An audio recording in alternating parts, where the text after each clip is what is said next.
We acknowledge that we are on the traditional territory of the Anishinaabe Nation, the people of the three fires known as Ojibwe, Odawa, and Potawatomi nations. We give thanks to the Chippewas of Saugeen and the Chippewas of Nawash, now known as the Saugeen Ojibwe Nation, as the traditional keepers of this land. We honor them for having lived here and cared for this land from time immemorial. We appreciate the opportunity to live, work, and play in this beautiful place. You're watching Rogers TV. The opinions expressed in the following programs are those of the participants and do not necessarily reflect those of Rogers Cable or Rogers TV.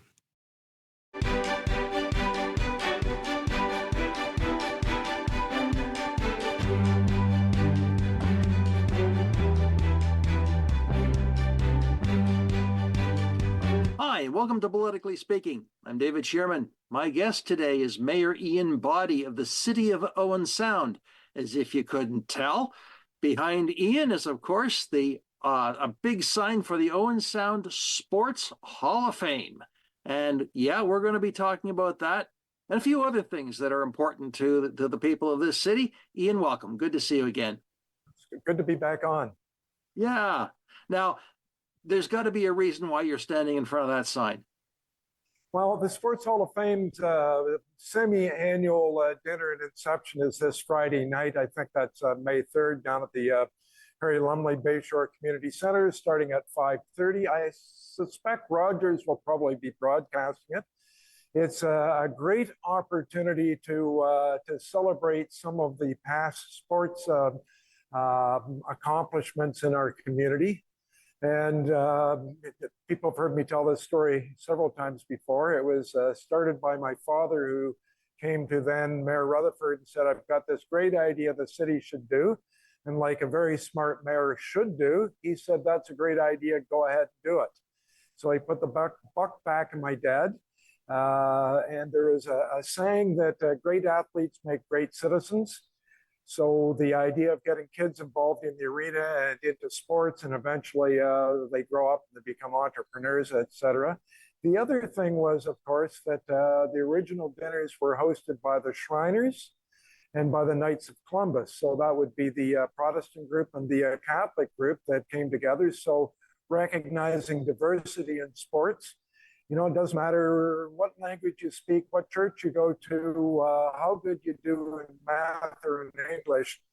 It's a pretty level playing field when you get to the side of the field or to the dressing room in the arena, and all kids are equal. So it's those two themes that roll through it. So really looking forward to this Friday night.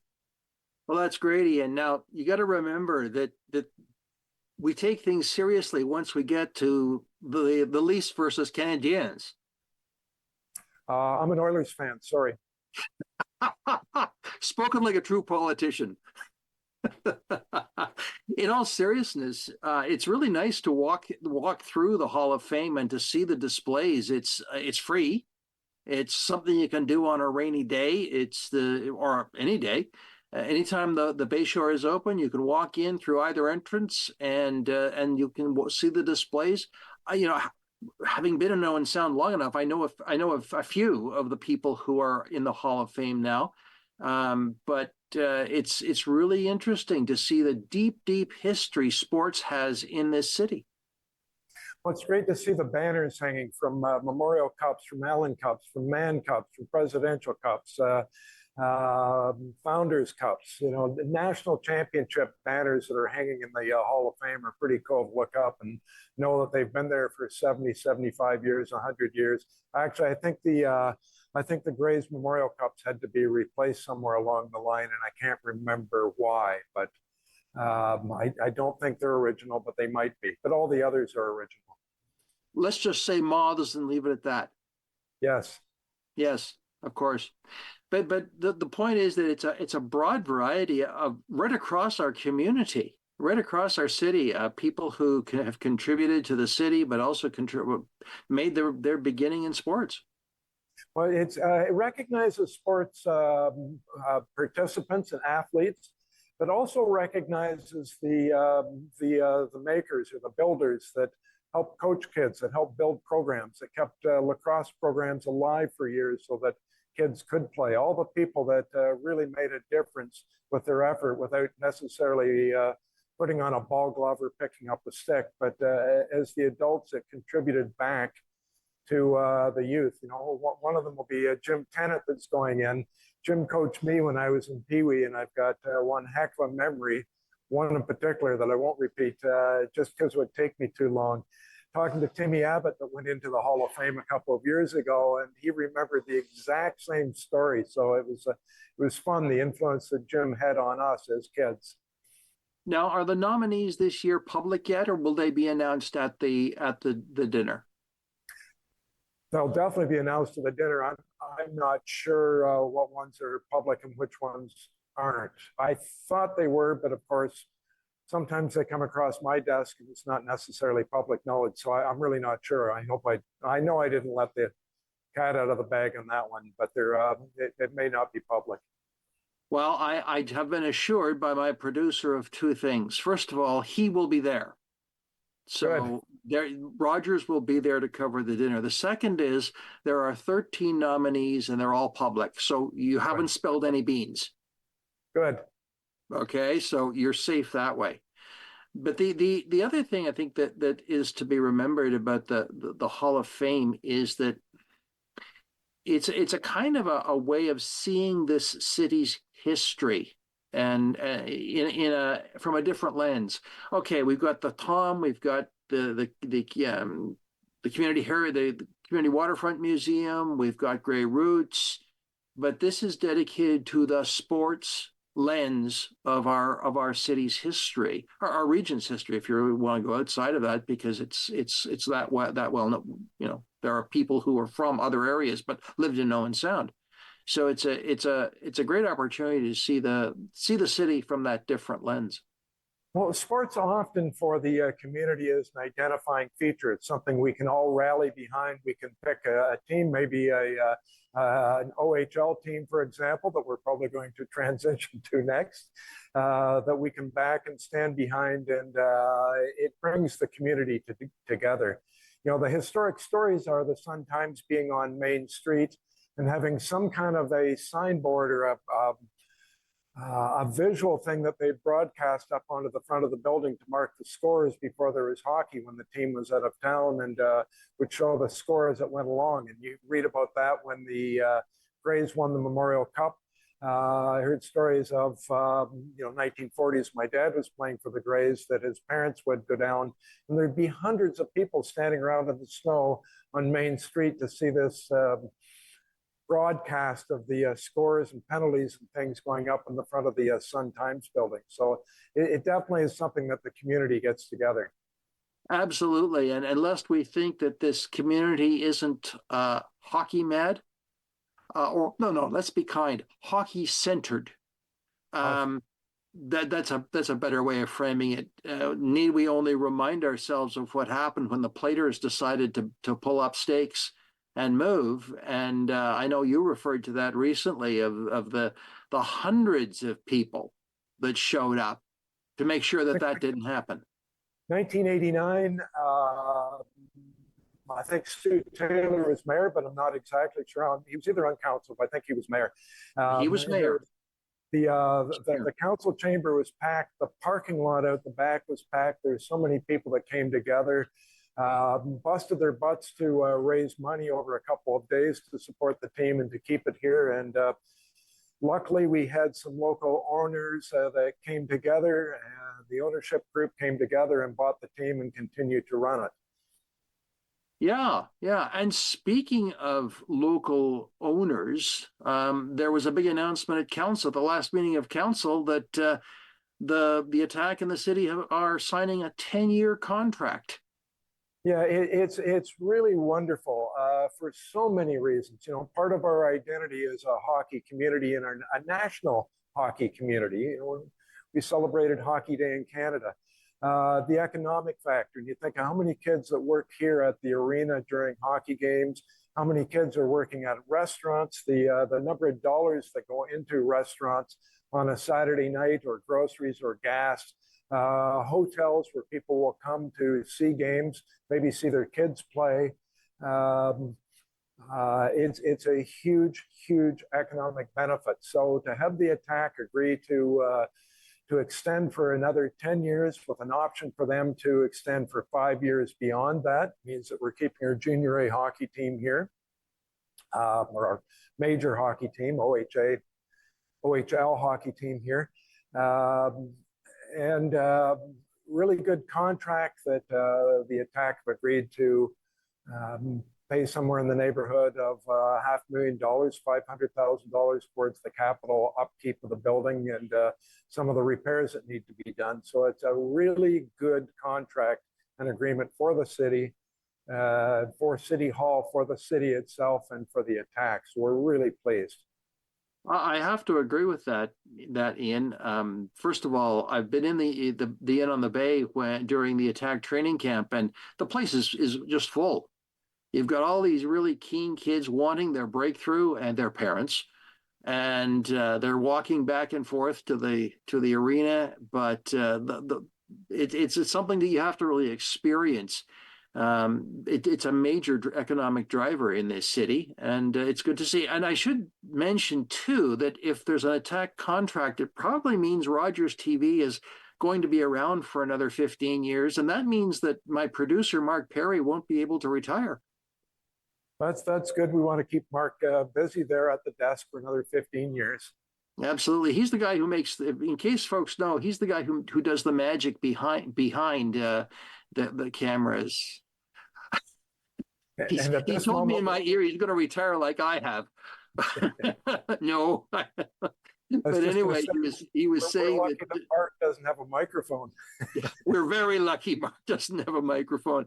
But the point people need to remember too, there's a whole Rogers crew behind the scenes that makes the Attack magic happen on TV, not just in the control room where we have Mark and others, but we've got quite a large number of volunteers who work in the control room, who work cameras, all volunteers, and they have fun. It's a great experience. And hey, if anybody is watching this and wants to learn how to run a camera or volunteer for Rogers, give us a call. We'll be glad to talk to you. Anyway, but that's great. That's great news. I think everyone was pleased to see it and hear it. And okay, it's not the Memorial Cup, but hey, maybe some year. Well, we came close in 2011, but think of the kids we've seen go through here. You know, Bobby Ryan and Suzuki and Barlow that's here right now, and we don't know who the next one's going to be. So, you know, we've seen some really amazing junior hockey, seen a lot of amazing players that have developed to go on, and that's all part of the experience. Well, you know, it's funny you should mention Bobby Ryan. Many years ago, my own children were in the Georgian Bay Children's Choir, and they sang "O Canada." They still sing "O Canada" at one of the games, and this happened to be the opening game of the season. Anyway, Ryan was playing, and somebody flipped a puck into the audience, and one of the choir kids caught the puck. So I went the day after. I said to the young person, I said, "Give that to me. I'll see if I can get that autographed or something." And so I went in, and Dave Middleton met me at the Attack box office, and he took it into the dressing room, and he had Bobby Ryan sign it. Cool. And so I gave the puck back to the young man and his mother, and I said, "Look, do you still have your ticket stubs?" I said, "Oh yeah, we got them." I said, "Save them and frame this in a shadow box. Take this puck and the ticket stubs and put them in a shadow box, because someday that will be very, very collectible." And they did. Now, Dave, if I can transition from hockey, we don't have it in our list, but the other thing that's coming up is, of course, the ice is out. Oh! From hockey to lacrosse. And this year we've got our Junior B North Stars, our senior North Stars. And for the first time in many, many years, we'll have major series lacrosse here in Owen Sound, which is some of the best players in the world playing major lacrosse. So we're going to have 3 teams. To me, as you can see, I coached lacrosse. I played 4 years of senior lacrosse.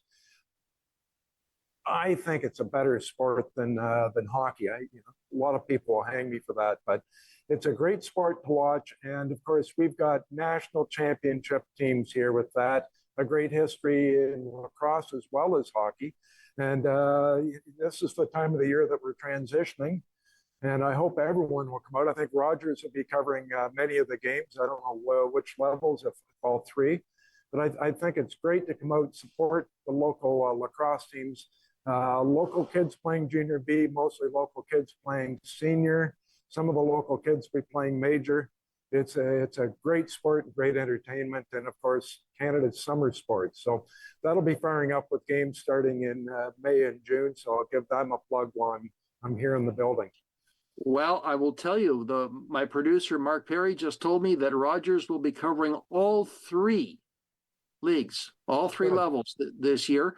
And that's, I hate to say it, but I have watched lacrosse. I've been at some games, although I never played it, of course.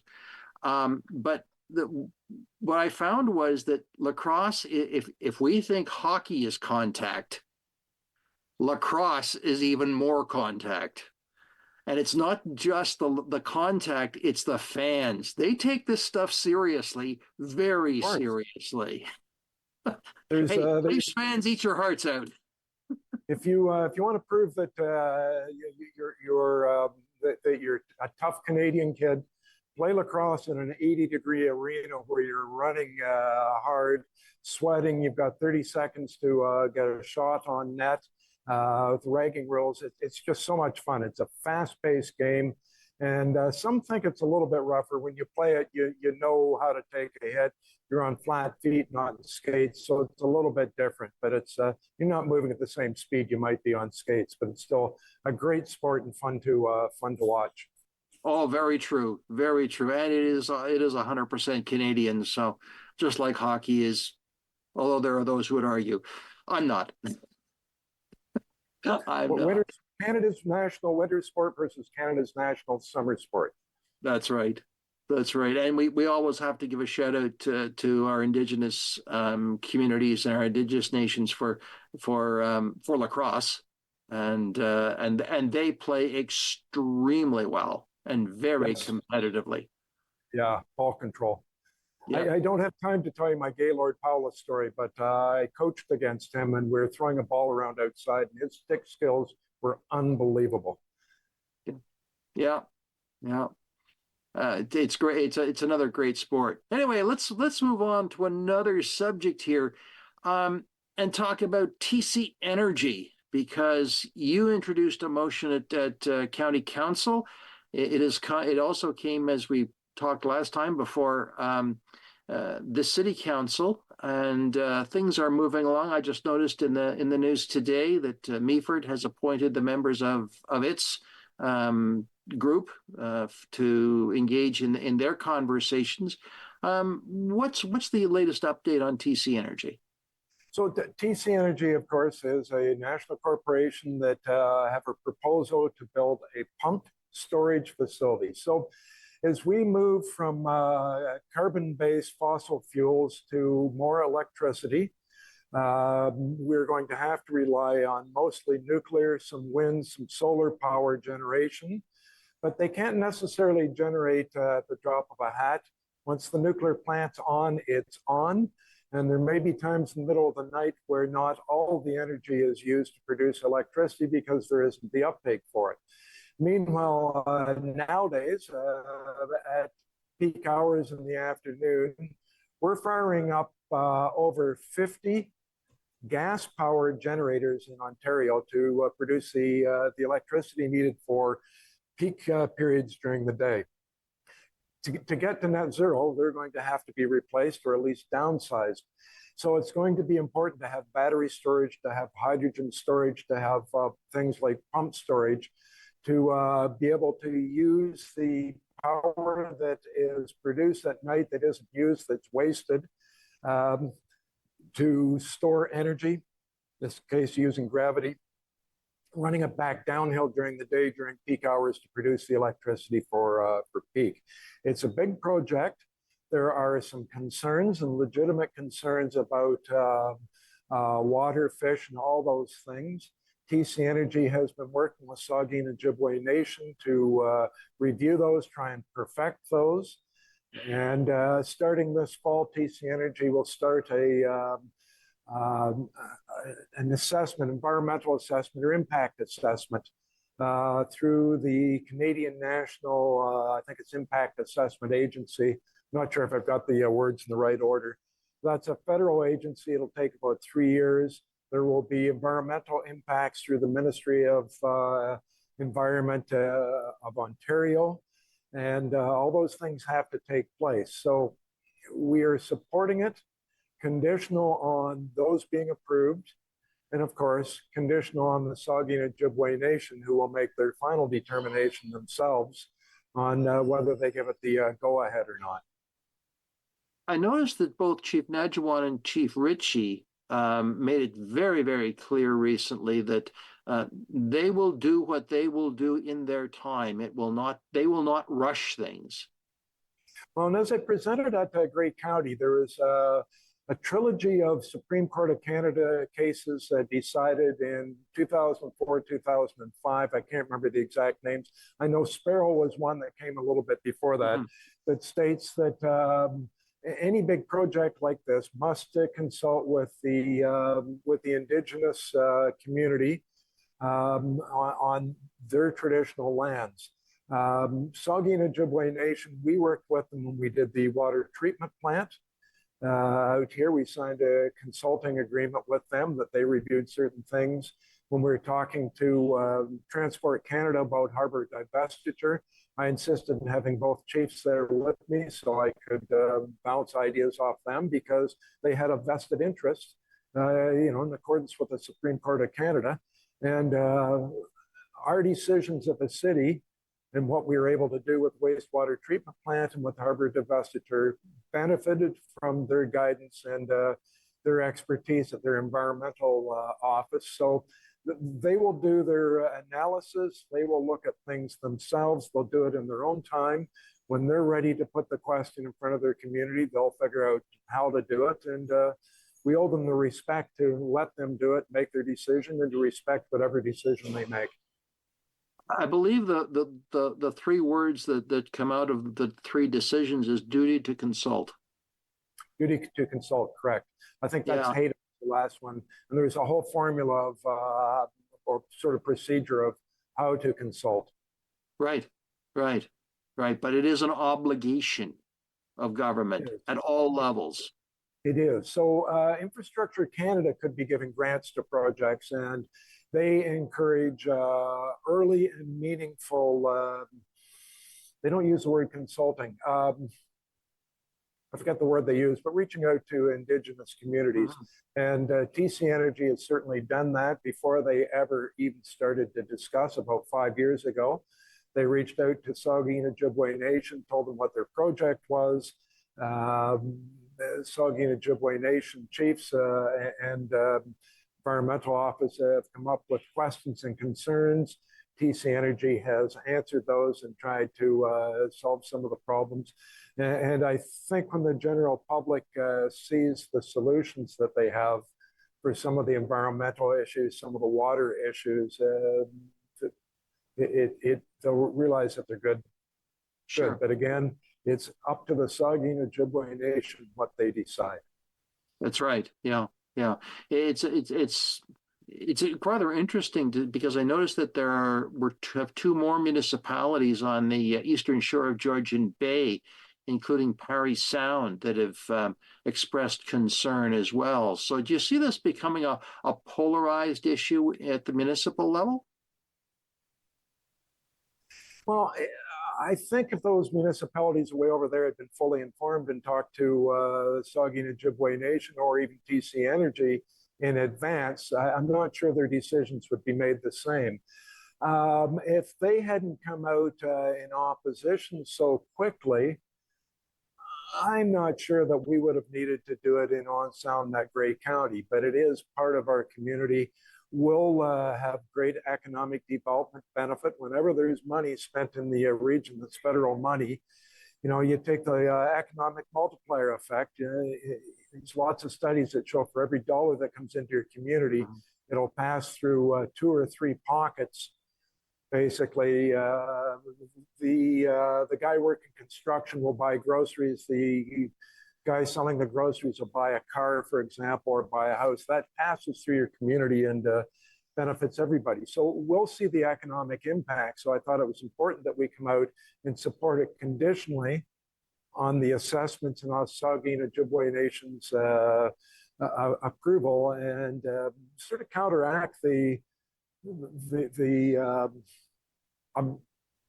objection. They think I'm uninformed for supporting it, but I think they're uninformed by not looking at the whole picture. And certainly none of us are properly informed until the information hits those assessments and is assessed by the experts and by the scientists that know what they're doing. And that will be,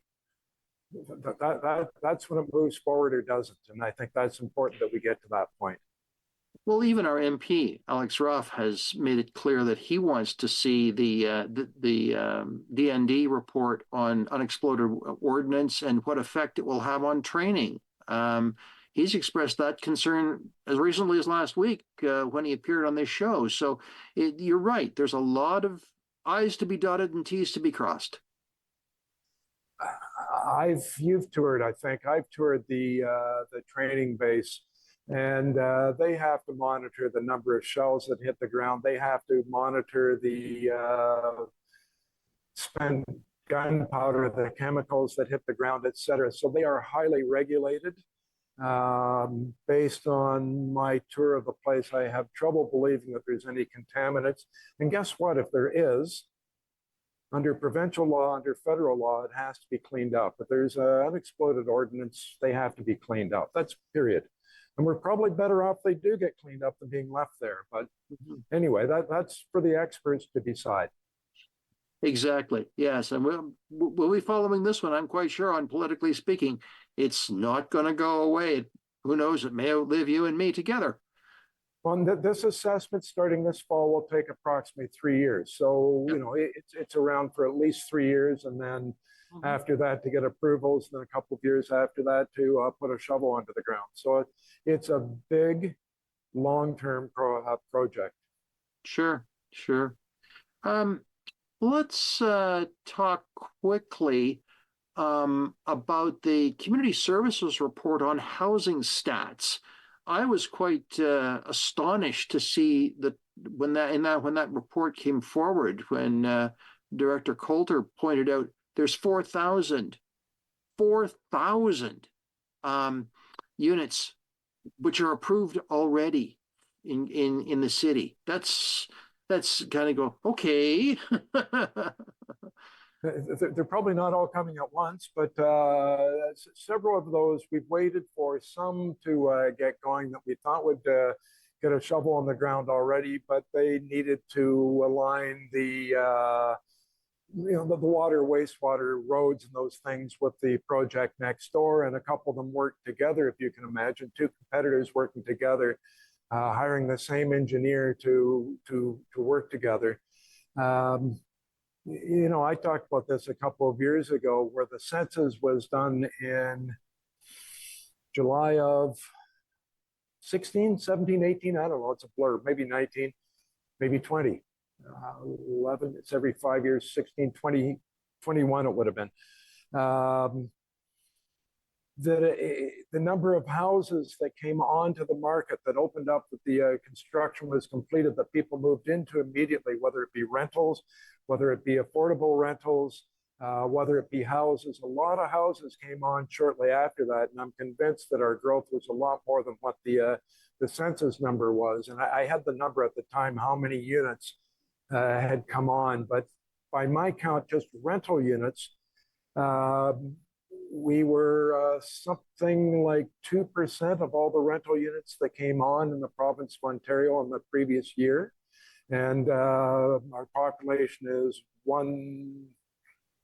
I forgot, we're punching away over our weight category that year with the rentals that came on. So there has been a lot going on, and Hopefully, if we can get the interest rates down a little bit, we'll get going again with some of these. I still say we're going to see some, keep being told we're going to see some shovels in the ground and start to moving things around and some construction in housing going on this summer. We'll definitely see commercial. I think it's 16,000 square feet. I've got it written down here in my notes somewhere up at Heritage Grove. Will be starting as soon as possible. There will be some buildings going in where the hotel will be going across the street from Canadian Tire in between Southbridge and Sun Life Building.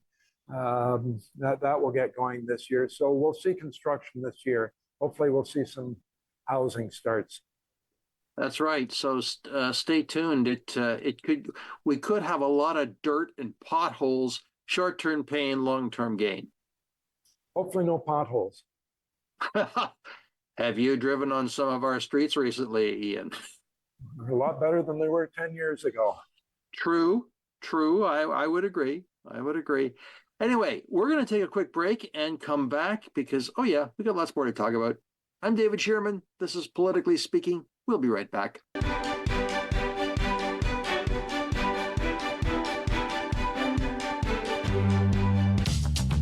This program is brought to you by Ignite TV. Now you're in command. Visit Rogers.com for more details.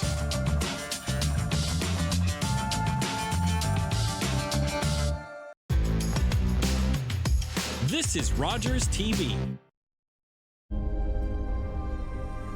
Welcome to the traditional, ancestral, unceded territory of the Stalo people. The Stalo are people of the river. I'm so thankful for the courage and resiliency of our ancestors who lived on this land since time immemorial. Each of us have gifts from the Creator, and our Creator has a plan and purpose to be fulfilled in our territory. As we embrace our traditional teachings, we can lead the next generation into the fullness of what our Creator designed.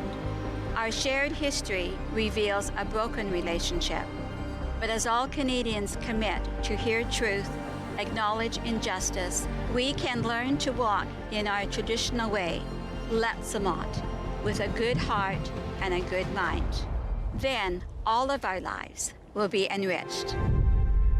Kwasai. October 5th, 2014, my daughter was hit by a train. She was walking along the sides of the tracks, and it shattered her world.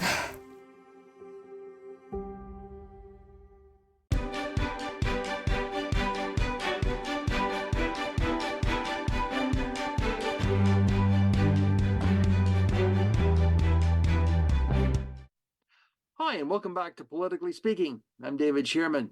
My guest is Ian Boddy, who is the mayor of Owen Sound, and we've been talking about sports and the attack and lacrosse and all kinds of good things. But Ian, let's go into a bit of a deep dive here. One of the things I know you are, you're a lawyer by profession, but you also have a good understanding of municipal process. One of the things I've noticed is we have people coming as a delegation at our city council. We have the public question period, and we have public hearings. And I'm wondering if you can explain the differences between those three events or 3 points on our city council agenda, because I think there's a little confusion out there, but even for me, what's the difference?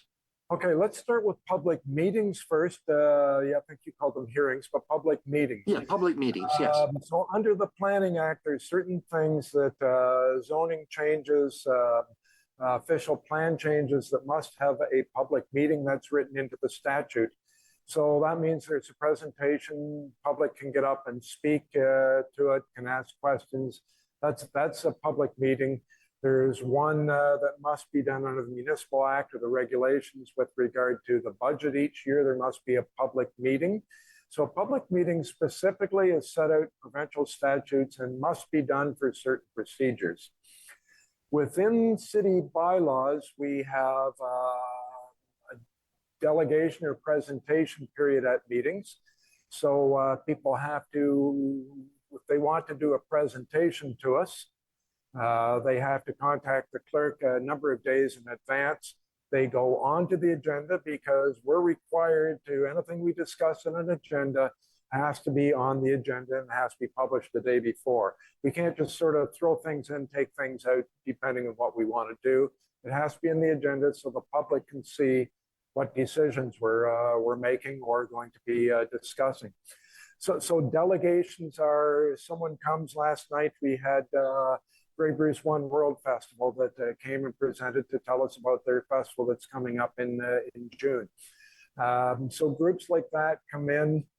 We also use the presentation once a month for our city manager, Tim Simmons, to give us the city update as an information thing for everyone that's watching on Rogers or in the meeting, but mostly on Rogers, so they hear what it is that is going on. Then on our agenda or in our bylaws right now, we have a public question period. So it's not an opportunity because you missed the delegation period to show up and start telling us what you think. It's a chance to ask a question. Sometimes those questions are really hard for us to answer on our feet. We're one of the last municipalities that do this. Certainly they don't do it at the county. They don't do it at most of the other municipalities. Some places will have a 3-minute limit. You have to send your question in advance. Different things. We had an expert that we consulted with. I think it would have been last term. Right in the tip of my tongue. Anybody in municipality will know who he is. He's been the host of what we call the Bear Pits at Amos the last. Oh, Steve Paikin? Oh, before that. But more of a municipal guy than a media guy. It'll hit me at 1 o'clock in the morning and I'll phone you. Thank you. Usually when you remember things. Anyway, he was wondering why we still had question period, because it's really a council meeting is for council to do business. Council is elected by the municipality to oversee the operations, the functions of the municipality. And sometimes we get out of the roadway, we get off on things that really don't fall on our plate, that staff don't make decisions on. We don't have the authority to make decisions on, et cetera, or fund. But we're supposed to be answering questions during question period. I think at some point we need to review that because I'm not sure it's working. Sure. It's interesting because a lot of things get, and I noticed this a couple of times, you pointed out that so someone has raised a concern and you said, well, that's really Ottawa's concern, or that's really something for Queen's Park. It's not in our purview. And sometimes it might be even at Grey County, housing, homelessness. The county spends over $2 million in homelessness. They've got the staff set up. They've got the budget. A lot of that budget is coming from the province. It goes to the county. It isn't something the city can just take tax dollars and throw money into it and start spending on. We don't have the staff. We don't have the authority. We don't have the funding. That's a perfect example for that. Sometimes we'll get questions and things like that. People are angry when I cut them off at a meeting and they want to all come and tell me what they think. So, we'll see. Probably the better place for public question period, depending on the topic, is at the committee level. Committees are a lot more relaxed. If you watch, you can find them on the city's YouTube or through owensound.ca. You can actually watch the committee meetings. There tends to be a more open dialogue and discussion there, and that's why we have committees where the council and committee of the whole tends to be a little more formal. And, that's where we're reviewing those minutes and making the final decisions. But the discussions at the committee level, and sometimes you'll get a question that'll come in and you're able to freely have that back and forth with the person and discuss the idea with them. So I think they work better at the for us at the committee level, but we'll see. I think the other thing about committee, you make a very good point about committees, because when the council adopts the minutes of a committee, it is adopting the actions taken at that committee meeting, and it may seem like a very sort of superficial decision, but it's not. And what I have found is if you go back into the committee meetings and let's use transit as an example. If you want to find out see the answers to questions about transit, that's a good place to start, because the staff is presenting, and the presentations are often, I'm not going to use the word weedy, but they're very detailed. Yeah, And yes. that's a good place to do it. If you want to know about the Alpha Street project, good place to do that is in the operations committee. If you want to find out about Harrison Park, the community services committee, and so on. The committees, just to further that thought, committees have only 4 councillors on, so they don't have a majority of council that's making a decision, and then it's being rubber stamped at council. It's only 4, so it can still come to council, and you have a majority that haven't been on the committee. There's several public members on there that will have an interest and perhaps a background in operations or on community services or on different things. So you get some expertise out of the community that may not be in council. So it's again, it's a great place that you get into details, ask questions about specific things. You've got more time to do it, and more of an opportunity when you've got the expert that's written the report right there in front of you, and you can ask them stuff and they'll know it. So, yeah. You know, I was thinking of a good example of that, Ian, is the fire station issues. And our fire station here has got some technical issues that have to be remedied, but you didn't spend a lot of time on that at council. If you go back into the operations committee, it's operations, yeah, I think it's operations or community services, one of the two. The fire chief did a major presentation on the state of the fire station, and probably corporate services. Corporate services. So we'll read the minutes from that meeting.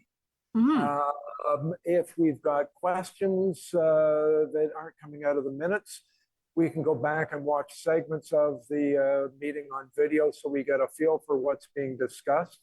If it's something that we're still concerned with at council, Councillor Gregg this week got Councillor Kepke to pass the community services minutes, save and accept the part that was around the Harrison Park master plan, so we could have a discussion at council about the bird area.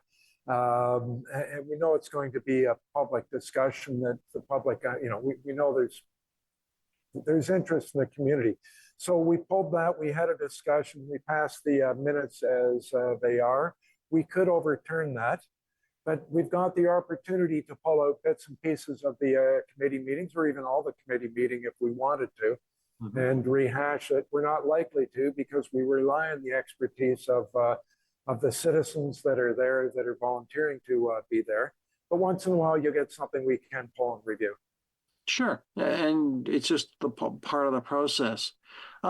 Speaking of the Harrison Park draft master plan, that has engendered quite a bit of discussion because of one particular recommendation, and that is that the aviary not be restored, and that the swans be allowed to live naturally until they reach the end of their time, and not be restored either.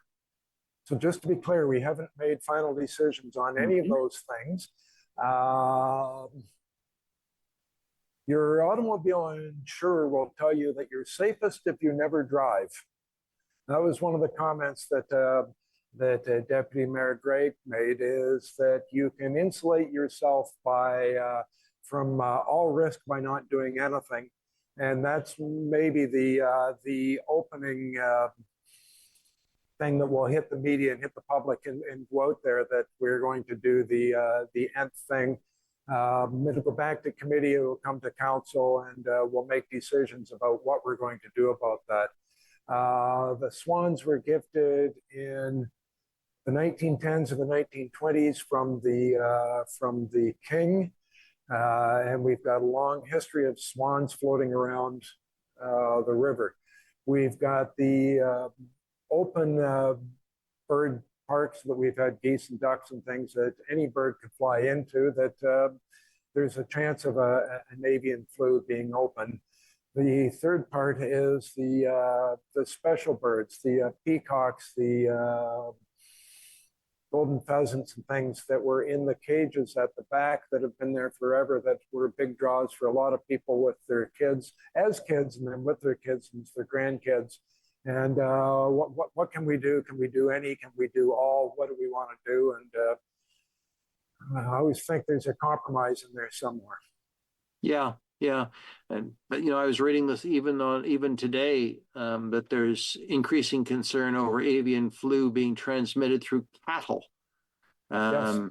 down in the U.S., and statements that we're not well prepared for an avian flu in Canada. So it certainly will be an issue, and there will be experts, I'm sure, on all sides contributing to the conversation.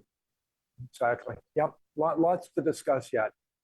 What else was in the master plan other than that it was for the birds? Sorry. I don't know. Yeah, that took all the that took all the air out of the room. I think there's some lighting along the trail on the island going out past the mini putt. Certainly some concern about we humanoids running all over the hills and all over the place and maybe killing vegetation that's needed for to protect against slope erosion,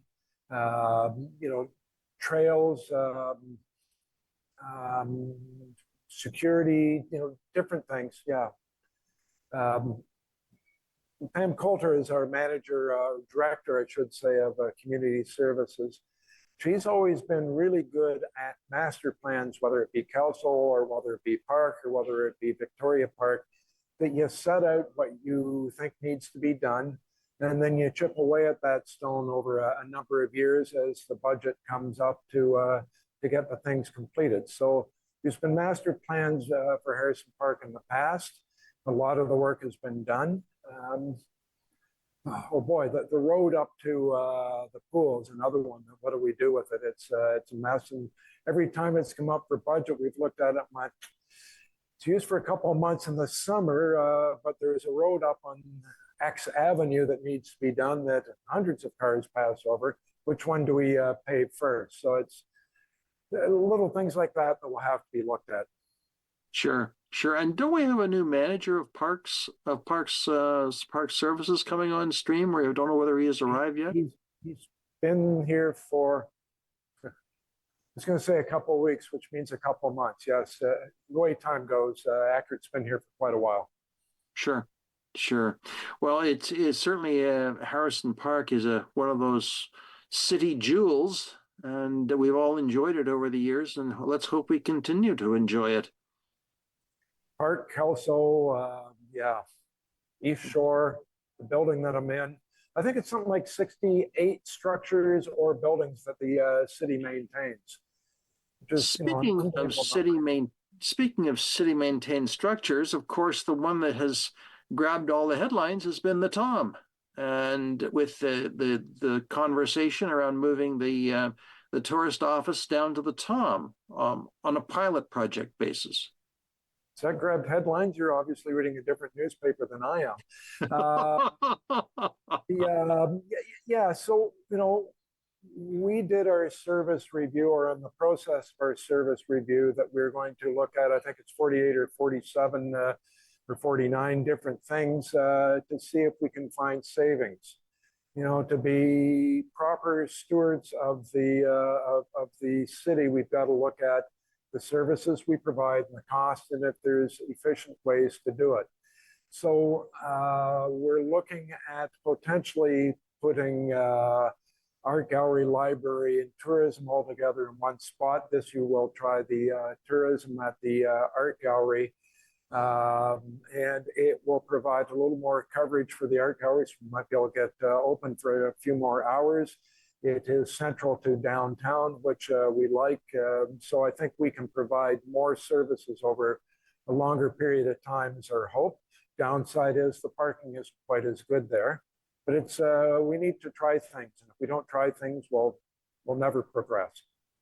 I also noted that the and I think it was Jan Chamberlain who presented at council or asked a question at council, that the Community Waterfront Heritage Museum has got some plans for the space that will be vacated by the tourist office, so that it's not a win-lose situation, but it's a reapportioning of space to allow them to sort of spread their wings a bit.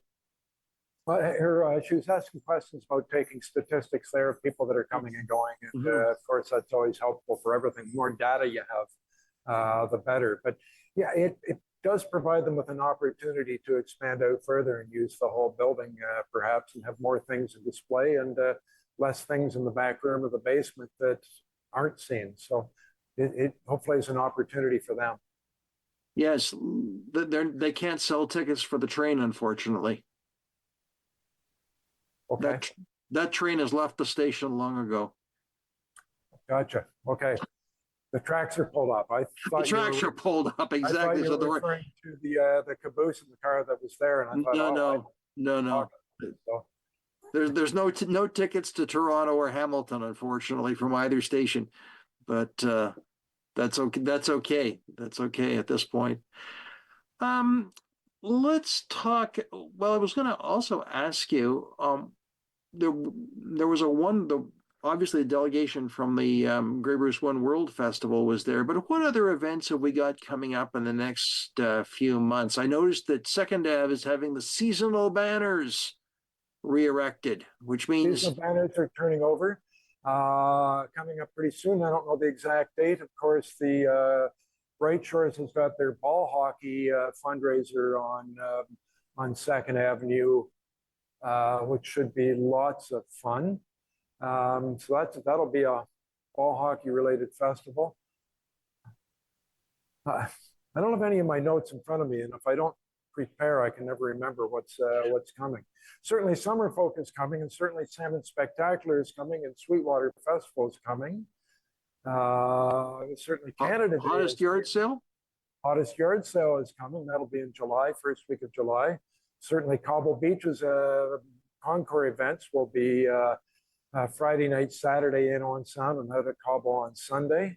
That'll be in September, so hopefully we get to meet before then. Oh, and what about Harbor Nights? That'll be back? That'll be back, yes. Yeah, and some of the concerts. It's not called the Friday Lunch Hour. I forget what we're calling it. There's a name change, but down around the market, there's some concerts as well.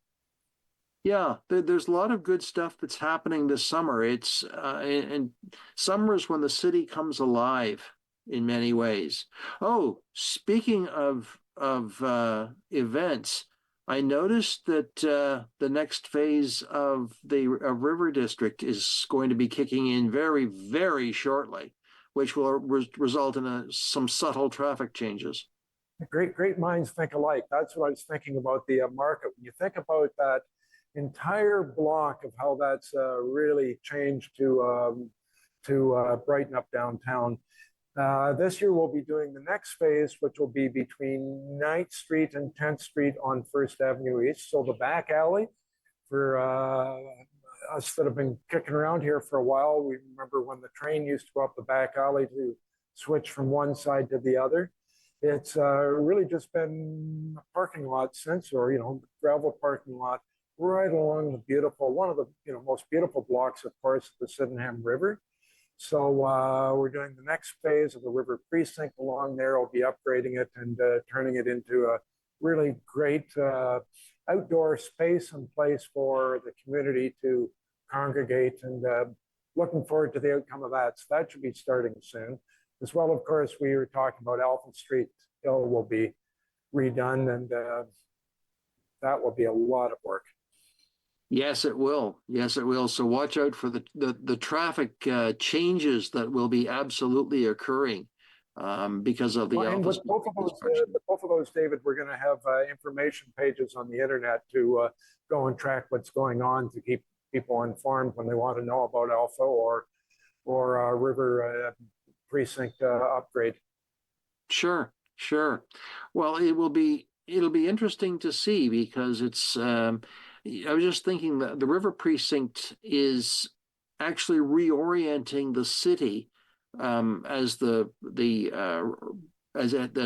the farmers market has happened. We've reoriented from the busyness being on the main street to adding the riverbank.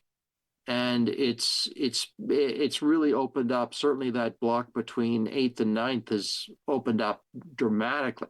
Let's hope that something similar is experienced between 9th and 10th. Yeah, I think it'll work for the businesses that are along there that can use their back doors for sure. Now, here's the trivia question. How many train cars could fit on that Y siding? That I don't remember. I remember the people that were parked there would have to move their cars. So the engine would come up and it was 6 or 8. It had to be enough to get across 10th Street, switch, and then turn and go back across the angle on the bridge that went on an angle heading from the east side to the west side. It couldn't have been more than 6, but I maybe 5. I don't remember.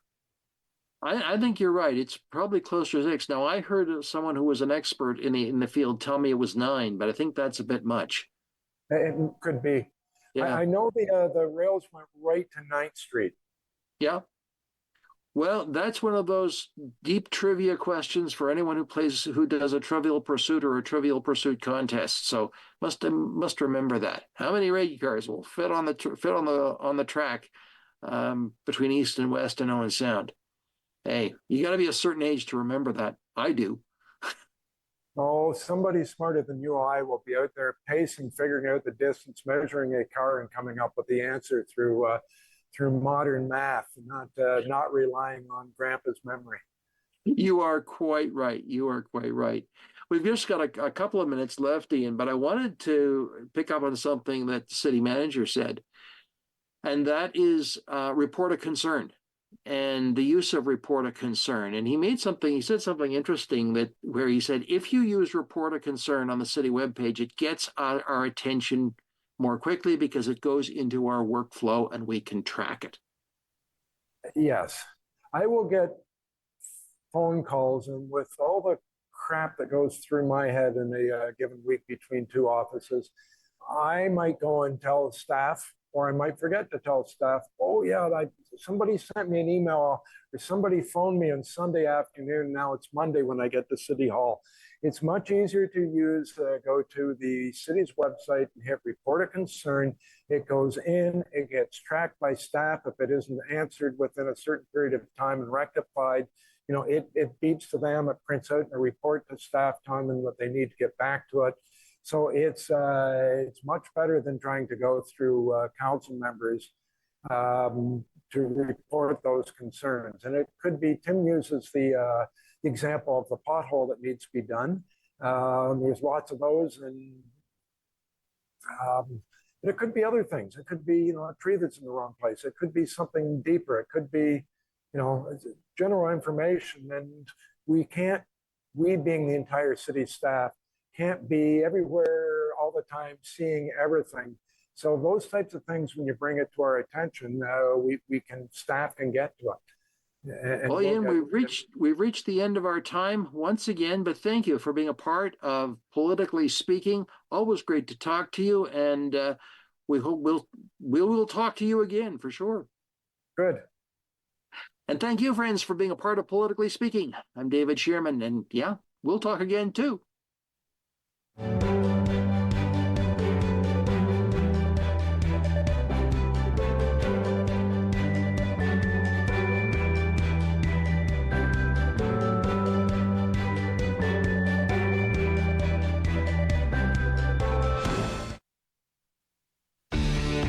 Connect with us by visiting our website or email us at comments@rogerstv.com.